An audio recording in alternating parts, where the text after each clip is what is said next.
Welcome back, everyone, to our first box office breakdown show of 2024. My name is Max Schönberg. Welcome back to Max Talks Box Office here on Max Talks Movies. If you're new to the channel, I do this breakdown show every single Monday here on the channel. Also do other movie reviews, TV show reviews, out of theater reactions to the movies I see right out of the theater, as well as movie rankings. So please subscribe, ring the bell if you're new to the channel. Comment down below. What are your thoughts on the box office? Are you nervous about the box office heading into a year that has definitely been plagued by the effects of the writers and actors strikes of last year? What are your thoughts on the movies upcoming weekend? What did you see this past weekend?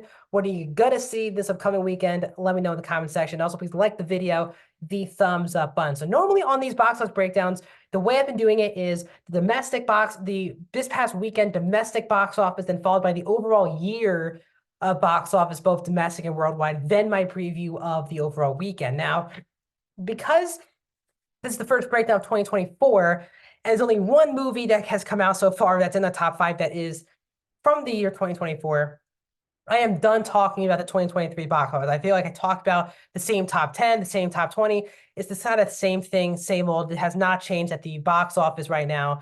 Today I'm just breaking down this past weekend's box office. I'll then move into next week talking about the 2024 overall box office. But because it's the first weekend, which was January the 5th to the 7th, I'm just going to leave it at that. So today we're just going to break down this past weekend's box office and preview what's coming out this upcoming Friday. So without further ado, let's get into Max Talks box office in 2024.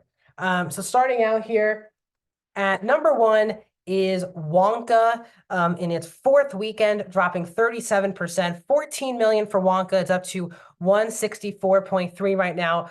Domestically, really good numbers for Wonka. This turned out to be the film of the Christmas time.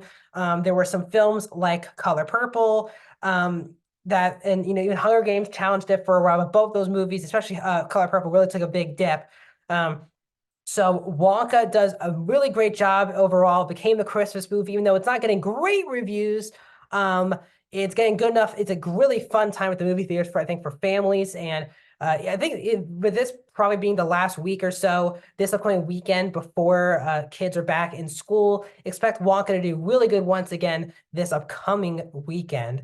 At number two for me, it's a number two for me. At number two for the overall weekend domestically is the first film of 2024 to hit theaters, and that is Blumhouse and Universal's Night Swim. Again, Wonka from Warner Brothers Discovery. This is from Universal and Blumhouse.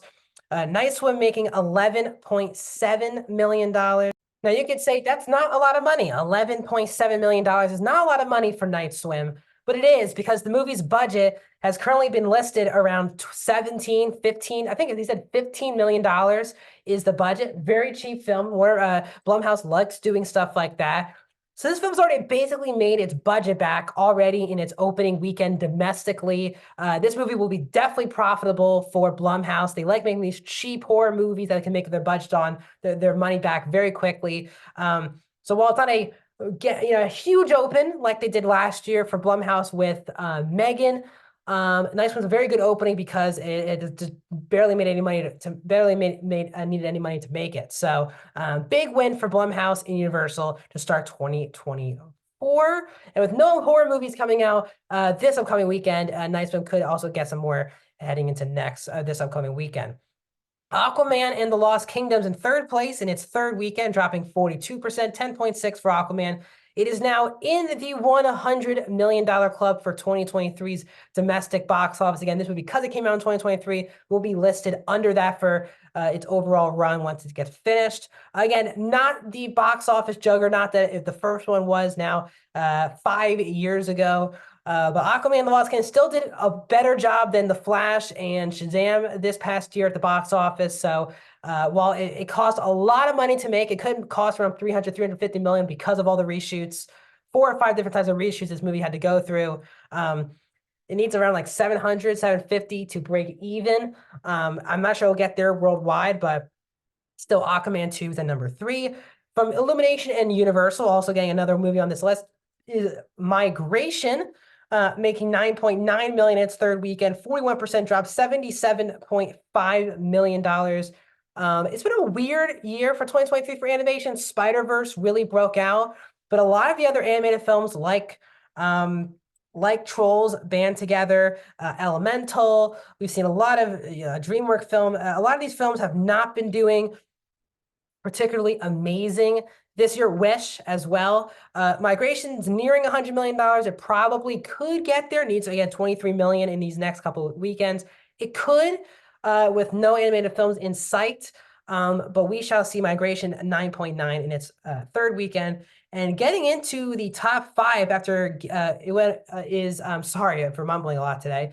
Anyone But You, the film from Sony, got better, gained 11% in its third weekend. Don't know how to explain that. It did not gain any theaters, it didn't lose any theaters. So it still kept its 3,700 theaters, which was the second most. Sorry, it has 3,000 theaters, which is still the lowest amount of the five movies, but it made 9.7 million. It's up to 43.9. So a solid rom-com for Sony Pictures, for Sydney Sweeney and Glenn Powell. They're definitely now people you can star in movies moving forward. Not big movies, but movies like this, but still gained 11%. I don't know why people suddenly just wanted to go see Anyone But You this past weekend, but that was the case. Now moving into this upcoming weekend at the box office, we have a kind of the last big weekend for January. I know it's only the second week of January for movies coming up, but that is what it is. So hitting theaters this upcoming weekend, you have three big new releases. You have Mean Girls, which is obviously the new take, the mixture, basically the combination of the movie as well as the stage musical, both based on Tina Fey. So we'll see that new movie and see if the Mean Girls franchise is truly back.